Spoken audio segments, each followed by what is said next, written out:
Dr. Rajdeep Roy, Lok Sabha MP and Vice President of the Assam BJP with us. Kamru Choudhary, Congress leader, is with us. Dr. Ankita Datta, researcher, writer and columnist with us. And RVS Mani, former Under Secretary, MHA, is also with us. Namaste to everybody. Thank you very, very much. RVS Mani ji, I'm going to ask you this. This has not happened in recent past. It's happened over a period of time. How are these people able to embed themselves into our country? How and who are the people who are giving them these fake documents and papers? How are they able to localize and domesticate, acquire land, build illegal structures right under the very nose of the authorities? Let me begin right. See, basically, if you see the entire Assam agitation was about the illegal Bangladeshis, but it was on a lower key. 86 Accord, thereafter, what was the takeaway, we do not know. Of course, the NRC is one thing, against which a lot of agitation is there, but it is a fallout of 86 riot, and they later on, one couple called Buyan couple, they moved the Supreme Court to get it enforced, and even now there is a lot of resistance. That is one part of the story. Former Congress Chief Minister Gaurav, I log your memory back, even Gaurav, Tarun Gogoi had also flagged this. Former Congress Chief Minister had flagged this. Former Chief Election Commissioner, Mr. H.S. Brahma, had also said that almost 12 in 2012, that 12 districts of Assam have turned Muslim dominated. We had the Kokrajhar riots.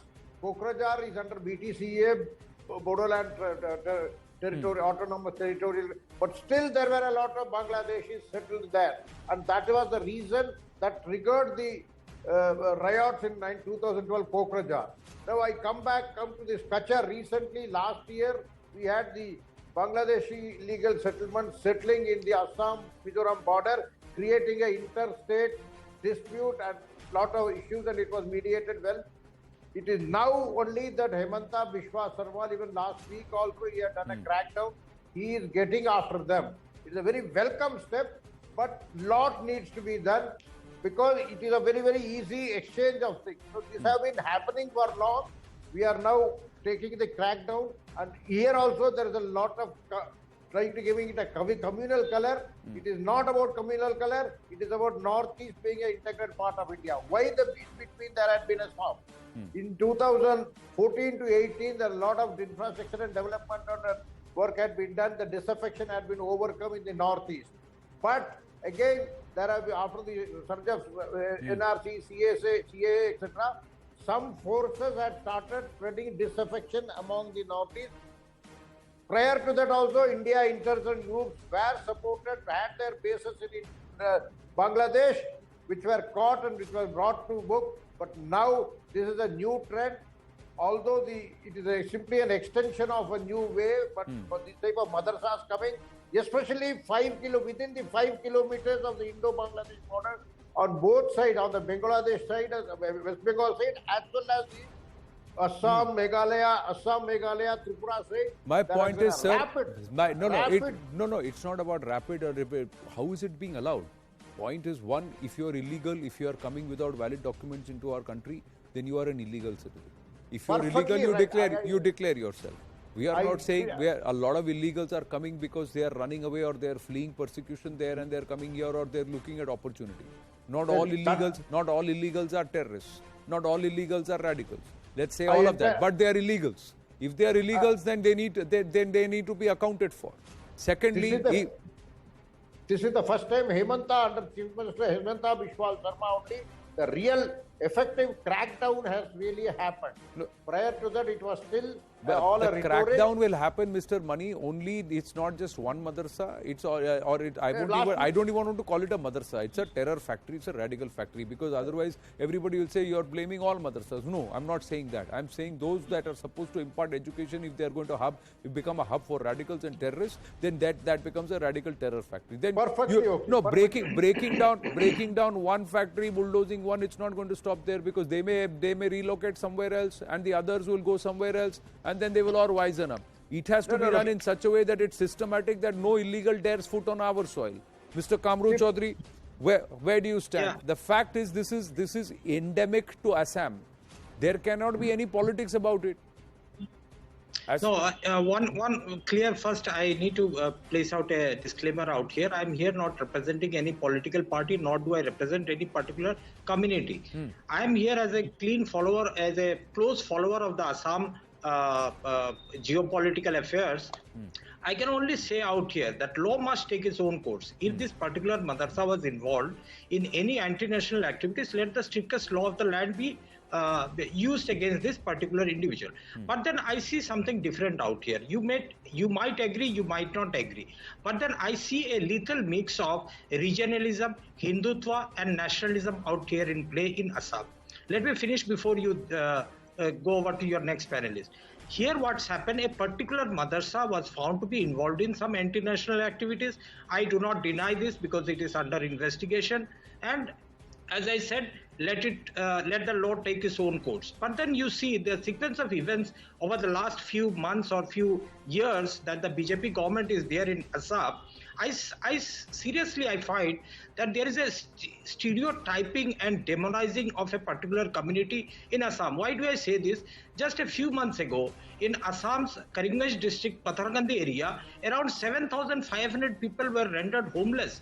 The bulldozer was used in their houses, seemingly that they were encroached on government land. Let me ask you this. No. You can say, why are you saying particular community? Why don't you say particular nationality, sir?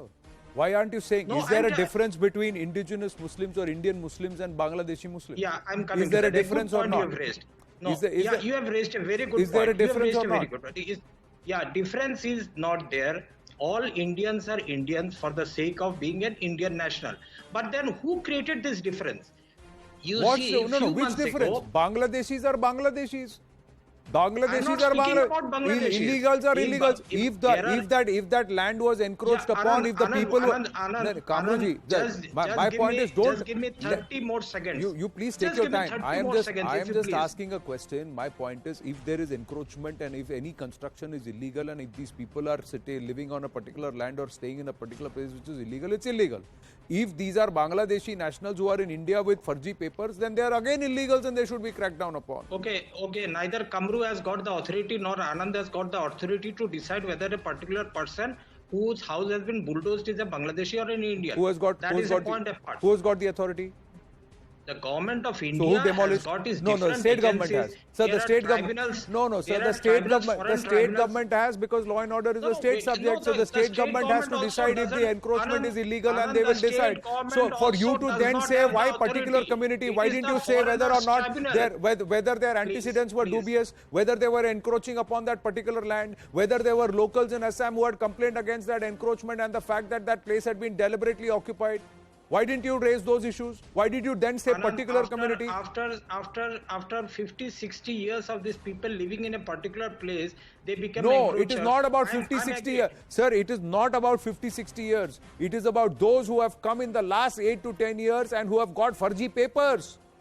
It is not about, it is after, very clear. Why are you stereotyping? No, nobody is stereotyping anybody. Nobody is stereotyping anybody. I said illegals. Did I say Indian nationals? I said illegals. The stereotyping is coming from you because you are putting all of them under the garb of religion and saying particular community. I am saying Indians and illegals, sir.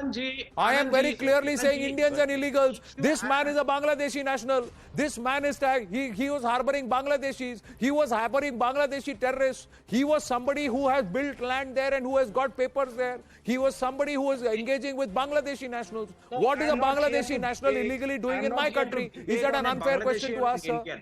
Why I said this, that the Assam government is stereotyping and demonizing the Muslim community of Assam. I'll give you some. Why isn't every Assamese? Why isn't every Assamese? First and foremost, Assam government abolished the Madrasa Board of Assam, which has been running for the last 100 odd years. Second point, they brought in the cattle slaughter bill, which in fact was seen to be demoralizing the particular community. Why? Then you had introduced the identity card for only the Muslims and the minority others. Correct. Which are in a because very they wanted to identify. They wanted to identify who are the indigenous Muslims. Who are indigenous Muslims? 5 sects have been identified who are deemed as Indian Muslims and indigenous Muslims, and those who are coming who have come into Assam from Bangladesh. Do you not want to identify them? Secondly, are Muslims the only people who eat beef? Are Muslims the only people who eat beef? Anybody or anybody, any Indian citizen who is eating cow meat, sir, the cow is revered and it's enshrined in our constitution, and that has to be admired. Why are you giving it a religious color? Why are you giving it a religious color? Why are you saying that cattle slaughter, that is cow slaughter, is okay? Why are you saying, you as an Indian citizen should say it is enshrined in our constitution that cow slaughter is not allowed as per our constitution? Why are you playing this card? You should not have invited me. If you want a healthy debate, let me cross also. I'm not talking only about the cattle slaughter bill. These are sequence of events that have been brought out here. My point, Mr. Kamru Choudhary, is the fact that you enter, the fact, this is how you are stereotyping, sir. Mr. Choudhary, very respectfully, you are the one who's stereotyping. The moment you put, Mr. Kamru Choudhary, the moment you add cattle slaughter bill or an act against cattle slaughter into your list, that means you are the one who's stereotyping. You are the one who's pushing the agenda. Don't try and make. Why are you making cattle slaughter about Muslims? Cattle slaughter is not about Muslims. Cattle slaughter is about go hatya. Go hatya is not allowed as per our constitution. It's as straightforward. But then you cannot say that within a mandir, within a 5 kilometers of a mandir, that itself, the bill itself is communal. Why is that bill communal? Why is the bill communal? If you can sit here and argue that don't take out a Hindu procession outside a masjid because it interrupts their namaz. But if a temple says don't have slaughter of animals in and around the periphery of the temple, that then becomes communal. So who's reading it from a bigoted prism, sir?